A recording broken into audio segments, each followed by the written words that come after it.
Welcome everybody. Namaste. I welcome you to today's class. We will talk in depth about the importance and relevance of your feminine cycle and the insights that Ayurveda has to offer around that. Ayurveda says that everything that flows easy is in health. As the word disease already includes, it's the absence of ease, dis-ease. And easy and simple are those things that flow in complete harmony. The more balance and harmony we have in our life, the more easy, the more fluid, the more in alignment things are. And even when we just look onto music, it's the moments that do not feel good are the ones when different instruments are out of tune with each other, when they're not aligned, when they're out of sync, when there's no harmony with each other. Like, oh, what was that? Even if you don't know much about music, you can instantly hear if things are not flowing the way they're supposed to flow. And so coming from that perspective, for optimum health, Ayurveda is a rhythmic, nature-based medicine. It's figuring out and finding out which different rhythms do we have in our life, outside and inside, and then gives us the correct tools in order to find the harmony with these inner rhythms, with these outer rhythms. Now, everything in life is based on a rhythmic nature. Your heartbeat, your breath, but also the day and the night follow a very distinct rhythm. Yeah? The earth itself, with its rotation around its own axis, with its rotation around the sun, the solar system rotating through the galaxy, all these are different rhythms. And these rhythms directly reflect into our own life and how our body is synced. Eventually, as the earth has its own rhythm, our body is part of that earth. This body is not an alien that came just in, basically, right? Like, this body is grown from Earth and will return to Earth. It's a gift the Earth, this planet, gave to us. And in that very sense, as anything in nature follows the rhythm of the Earth around itself and around the sun, in that very way, your body follows the exact same rhythm. Nowadays, we kind of got more independent with that, especially through electronics, through light, like electricity itself had a great influence how we follow this rhythm. Yeah, even summer and winter time is not affecting us as much no more because we have heaters, because we have solar banks, because we have airplanes we can go somewhere else, right? But nevertheless, this body is so deeply tuned into the earth. And the more we can step back into these natural rhythms and learn how to read them, how to identify the individual needs of that, and then adjust our lifestyle to that, the more health and harmony we will find. We have, as I said, we have the heartbeat, we have the breath. We have the rhythm of day and night, yeah? We do have the rhythm of the month, of the moon, how at night, yeah, especially at night we can see the night grows from very, very dark with beautiful crisp stars all the way to the full moon where the night is very illuminated and we can, even without light, walk at night and see very well. Yeah? We do have the seasons, autumn, winter, summer, and spring. Yeah? And in the very same way, we have this reflection inside with our womb, like the heart, the diaphragm, also our womb and the entire endocrine system. All the different hormones are following exactly this rhythm of the different rhythms of nature. And so in the very same way, as we have a different need in the winter versus the summertime, yeah, we have a different need how to dress, which activities to follow, how much sleep we need, what is good to eat. Obviously, in the wintertime, it's way better and healthier to eat warm. You have a natural craving for that. In the summertime, you feel way more like eating a salad, eating some nice antipasti. Yeah? And in the same way, we have different needs throughout the day and also throughout the month following the lunar rhythm. Men have a more dominant 24-hour hormonal rhythm. Yeah? In the morning, testosterone is peaking. In the evening, it's dropping. Yeah? Women have a lunar and monthly rhythm happening in their hormonal levels. And this is because our reproductive cycle takes averagely between 28 and 29 days. And interestingly enough is that the cycle of the moon from new over full moon back to new moon also is exactly 28 and a half days. So per year, we do have 13 cycles. And so for the woman to find her harmony, it is very, very useful to become aware of this 28, 29-day cycle and the different phases and stages of the cycle. Just as for men, it's very healthy to know that in the morning, testosterone is peaking, in the evening dropping. He can have peak performances in his workout in the morning and peak performances and focus and relaxation in the evening. In the same way, it's very useful for the woman to know that when are our hormonal levels guided in which way and how do they affect us. That being said, today we will not go so deep now into the different hormonal levels, but for you just to know, maybe do your own research, the feminine hormones that are predominant is estrogen and progesterone. Yeah, there's a few other small ones at play, but these are the two major ones to do your own research on. And now I really want to focus more on the alignment with the moon and how Ayurveda can help us to harvest really the great powers of our feminine cycle. Now, the moon is falling from new moon to waxing moon to full moon to waning moon. And many people teach that nowadays, and are aware of that we behave differently depending on new moon and full moon.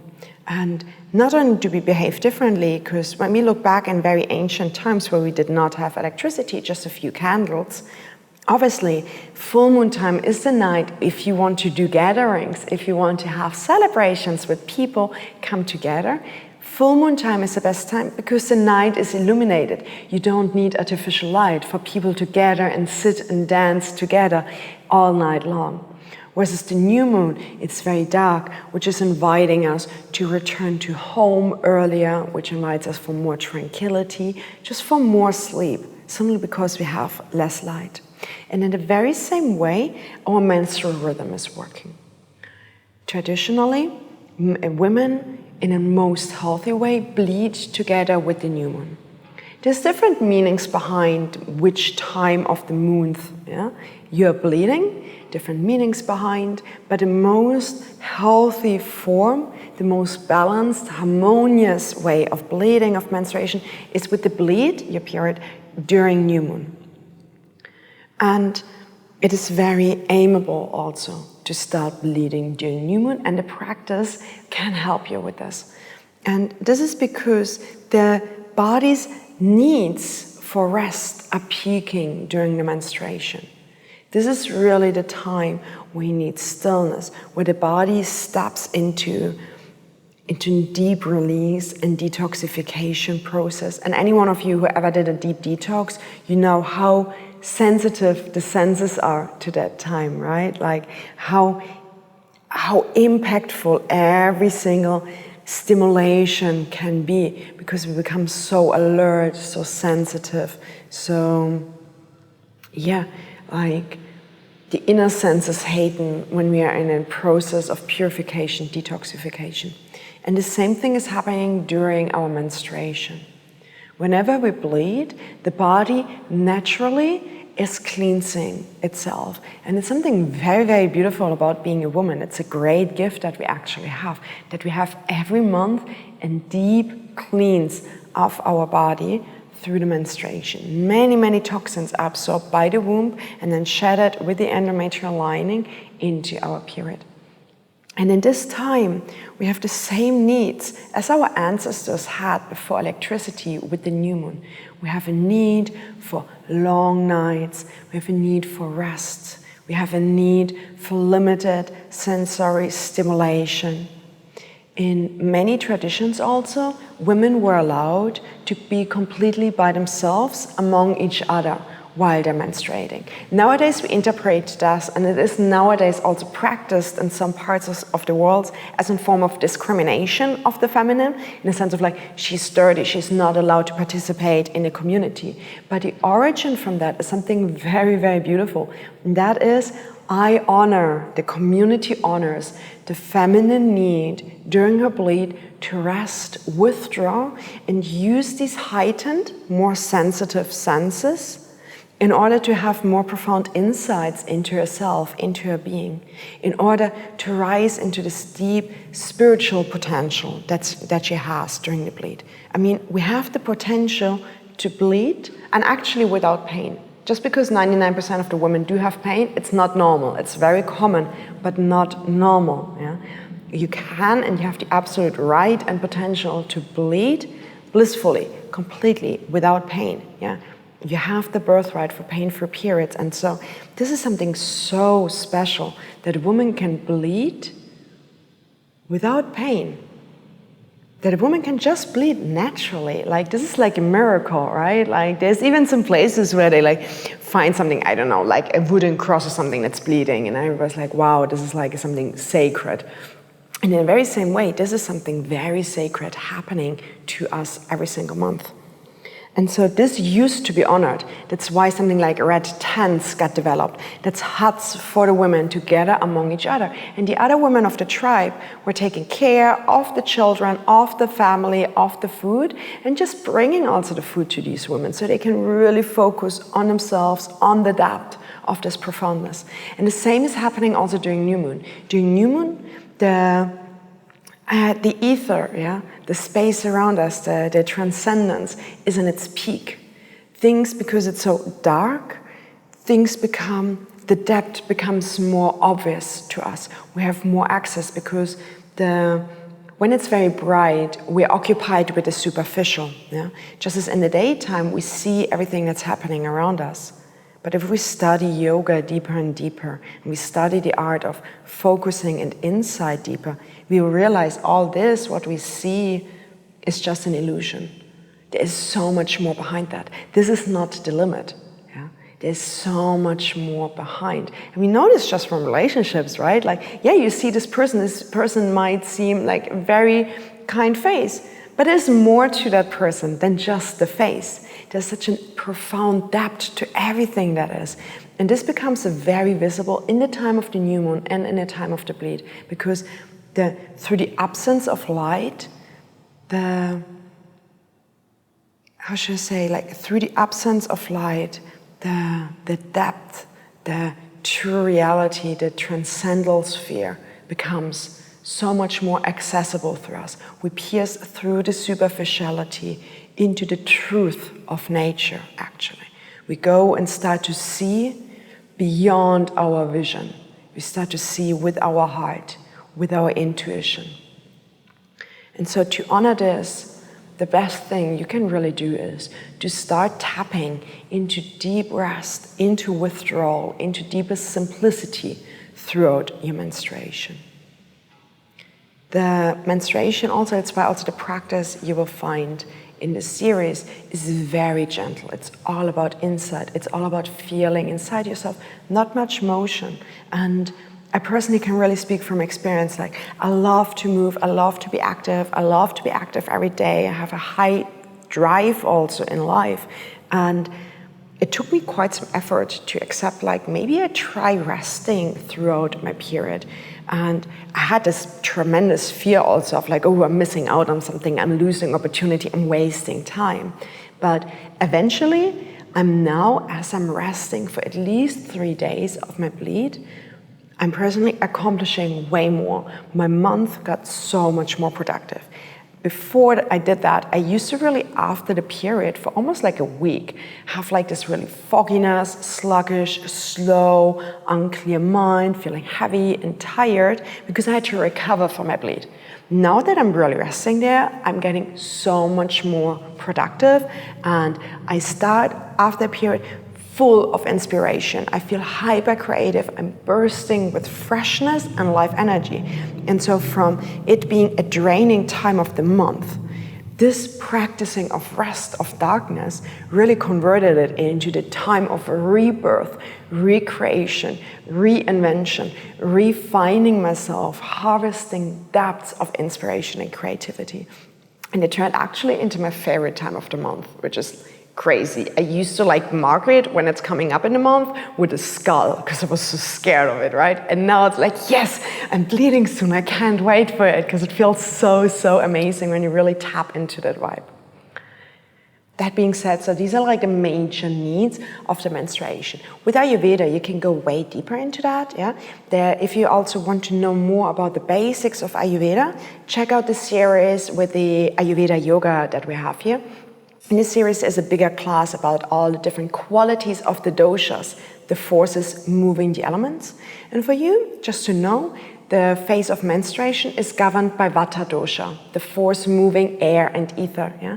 And so in the other series, you find more tips, what you can do, how you can harvest really well this Vata energy. Then, the next phase after the menstruation, that's also day one of your bleed, is the first day. The first day of your bleed marks day one of your entire cycle. And as soon as you finish bleeding, we become into the follicular phase. In the follicular phase, then the endometrial lining starts slowly growing again, and the ovaries start to prepare themselves to drop an egg for you to be able to become fertile and to receive a child, or to shed and purify the body again. In the follicular phase, the body is really strong because it's coming from a phase of rejuvenation and because the body is growing. Everything in the body is tuned to grow in your womb, prepare new life. And so the new life actually starts already before you receive the sperm. It already starts on the day when you start growing your endometrial lining. That's also when we do pregnancy consultation with the doctor asks, when was your first day of bleed? This is when it actually starts, the time of the baby. So the baby basically grows before it's already conceived, which is like really interesting, I feel like. So this little fact by the side. And so this time is all built about creation, growing, nurturing. All about nurturing, and growing. So the body is very strong in order to build that part in the body, and I think also in order to prepare for the time of attraction when we come into ovulation. And this time is governed by Kapha dosha, the force moving earth and water. Because earth and water is that what we need to build things, right? It's not air and ether. It's earth and water to get things solidified, to come like down to the ground. Let's talk straight, right? That's earth and water quality. And so the Kapha dosha is that dosha that is dominating the follicular phase. And so there is the best time for you to do like really strong sports. It's the best time for you to go slowly prepare into peak performances, high intensity training, strong Ashtanga yoga, playful Vinyasa yoga. Perfect for that time of the month to really harvest and nourish these energies, and also to support a healthy hormonal level. Because the later we go into our cycle after ovulation, you do want to avoid too much stress, because the body is not so stress resistant no more. Now the body is very stress resistant. So also with work, now is the time, make new plans, make new schedules, and really go for it. Totally go for it. Now you can work way more, you can go out way more space for social contacts also, setting new foundations, because you just rebirthed yourself. So you can do very playful, wild vinyasa, nice chest openers, as this is, check it out in the other series, really helping with the Kapha dosha. Then we peek into ovulation, and ovulation is governed by Pitta dosha, the force moving fire and water. And when you think like, okay, ovulation, that's a time where like just on a primal level, that's a time of attraction, that's a time when you want to get your mate in. And what is more attractive than like water in its juicy vibe, but also fire in its like passionate vibe, right? So naturally Pitta dosha, but also Pitta is governing transformation and beauty, is governing, is bringing ovulation to peak. And so it's the elements fire and water most dominant that cause the ovulation to happen actually. In this time, that's a time also of the full moon, we're quite prone for injuries because of this heat, because of this passion. So, and the mind is not the most straight, let's just say like this. Yeah?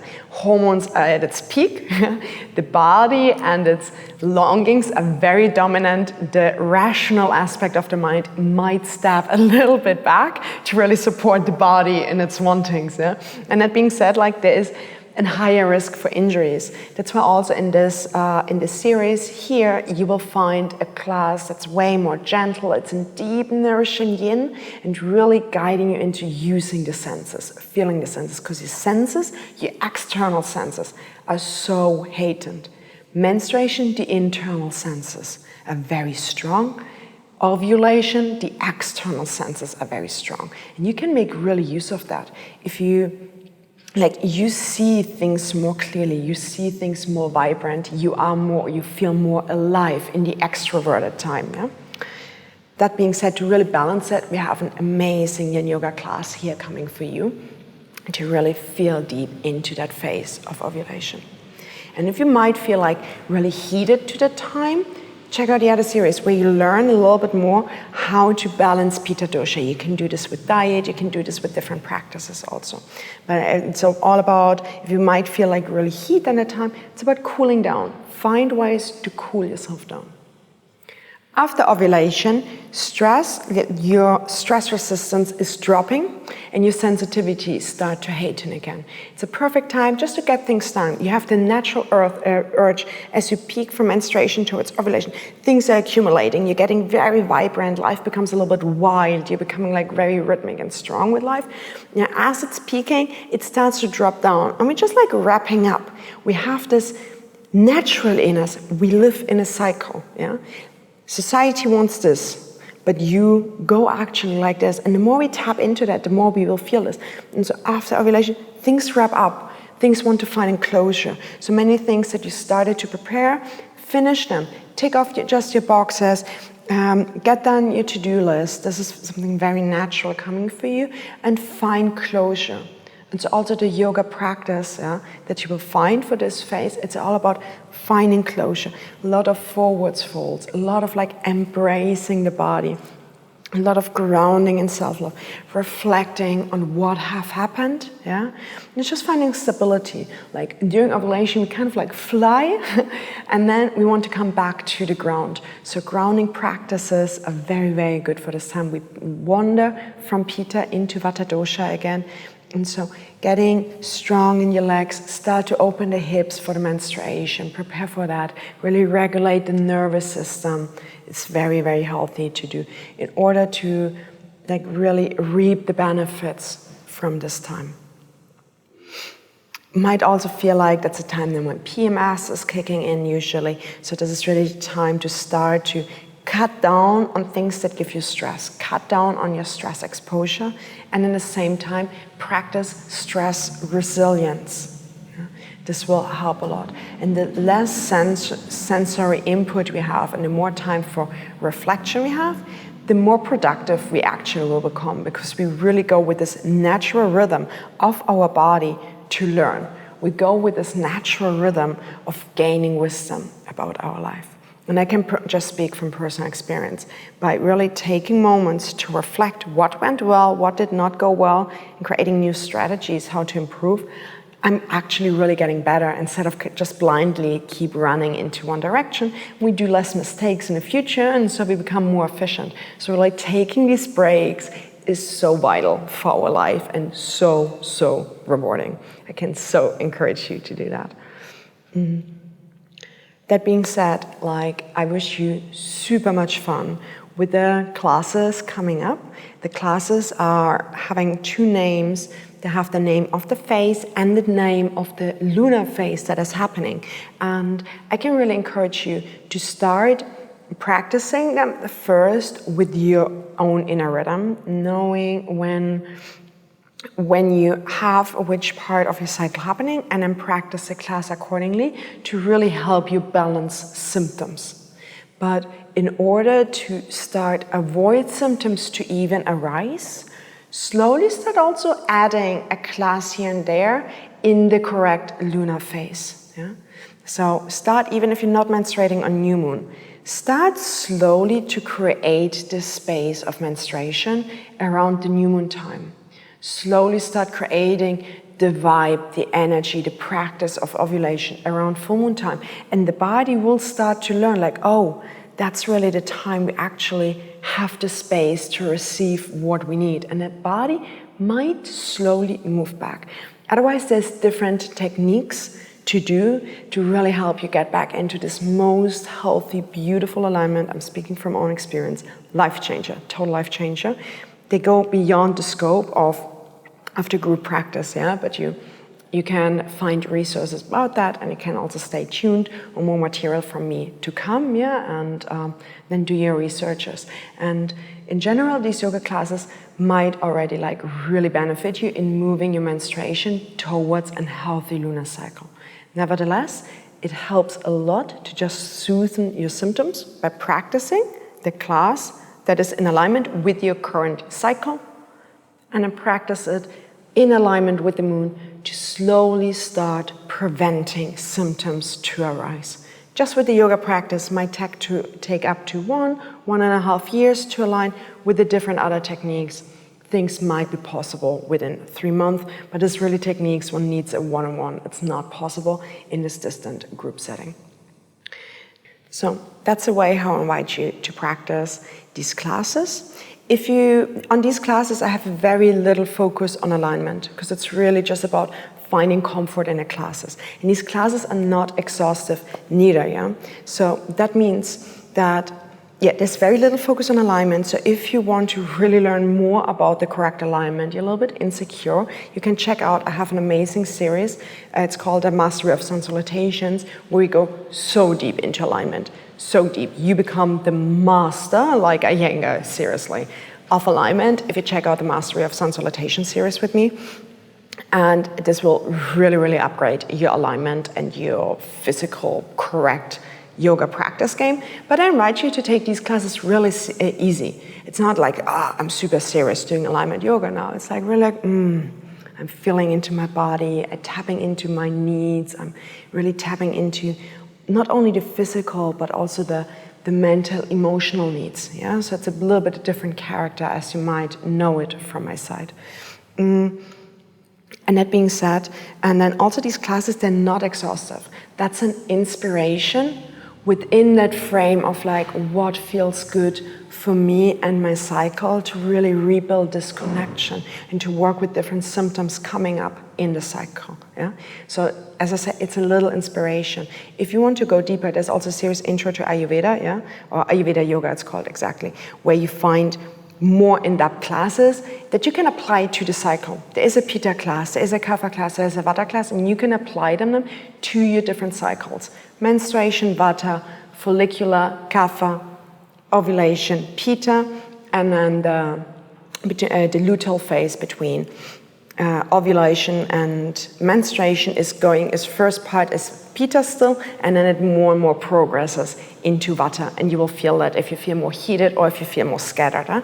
This is how you can read. If you need heated mindset, a little bit anger, irritability, you're more on the Pitta side. If you feel like very scattered, unfocused, anxious, that's more than on the Vata side, and then you can practice also classes really aligned on that. Otherwise, just as an inspiration for you, follicular phase also, if you like other sports, very good for high intensity, strong power, going to the gym, lifting those weights, doing boxing, things like this. Whereas then the luteal phase is very good for like swimming, walking, jogging, Pilates. Yeah. So that being said, I wish you super, super much joy, intuition, and self-nourishment with this practice. I really hope it helps you to reconnect to the beauty of the feminine flow. I really hope you find your love for your cycle, all aspects of it. You find the love for the changes your body is going through every single month, because they are so beautiful. And I really wish you to find this deep empowerment, yeah? To go from limitation through the cycle into opportunity through the cycle. And wish you super, super much fun with that. Maybe you want to journal about it. Definitely drop us comments how it's going for you. I love reading that, and this really gives the material to give more and more goodness for you guys. Enjoy the series. Much love. Namaste.